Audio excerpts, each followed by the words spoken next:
49ஆம் சங்கீதம். கோராகின் புத்திரரில் உள்ள ராகத் தலைவனுக்கு ஒப்புவிக்கப்பட்ட சங்கீதம். ஜனங்களே, நீங்கள் எல்லாரும் இதை கேளுங்கள்.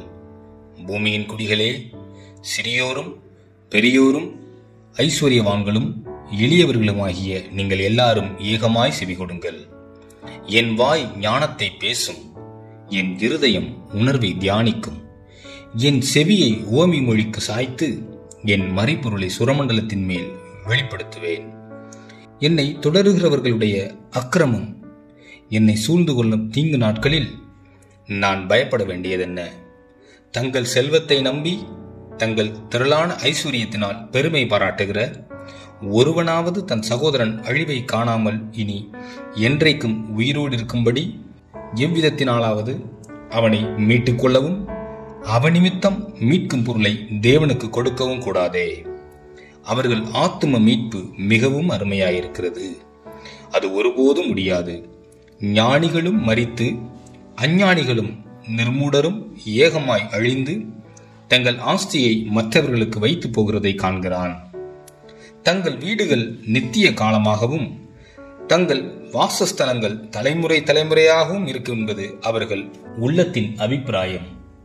அவர்கள் தங்கள் நாமங்களை தங்கள் நிலங்களுக்கு தரிக்கிறார்கள்.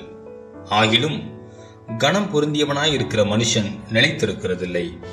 அழிந்து போகும் மிருகங்களுக்கு ஒப்பாயிருக்கிறான். இதுதான் அவர்கள் வழி, இதுதான் அவர்கள் பைத்தியம். ஆகிலும் அவர்கள் சந்ததியார் அவர்கள் சொல்லை மெச்சிக் கொள்ளுகிறார்கள். ஆட்டு மந்தையைப் போல பாதாளத்திலே கிடத்தப்படுகிறார்கள். மரணம் அவர்களை மேய்ந்து போடும். செம்மையானவர்கள் அதிகாலையில் அவர்களை ஆண்டு கொள்வார்கள்.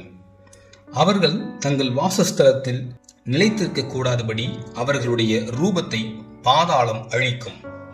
ஆனாலும் தேவன் என் ஆத்துமாவை பாதாளத்தின் வல்லமைக்கு தப்புவித்து மீட்பார். அவர் என்னை ஏற்றுக்கொள்வார். ஒருவன் ஐஸ்வர்யவானாகி அவன் வீட்டின் மகிமை பெருகும்போது நீ பயப்படாதே. அவன் மரிக்கும் போது ஒன்றும் கொண்டு போவதில்லை. அவன் மகிமை அவனை பின்பற்றி செல்வதும் இல்லை. அவன் உயிரோடு இருக்கையில் தன் ஆத்துமாவை வாழ்த்தினாலும், நீ உனக்கு நன்மையை நாடினாய் என்று மனுஷர் அவனை புகழ்ந்தாலும், அவன் என்றென்றைக்கும் வெளிச்சத்தை காணாத தன் பிதாக்களின் சந்ததியை சேருவான். கணம் பொருந்தியவனாயிருந்தும் அறிவில்லாத மனுஷன் அழிந்து போகும் மிருகங்களுக்கு ஒப்பாயிருக்கிறான்.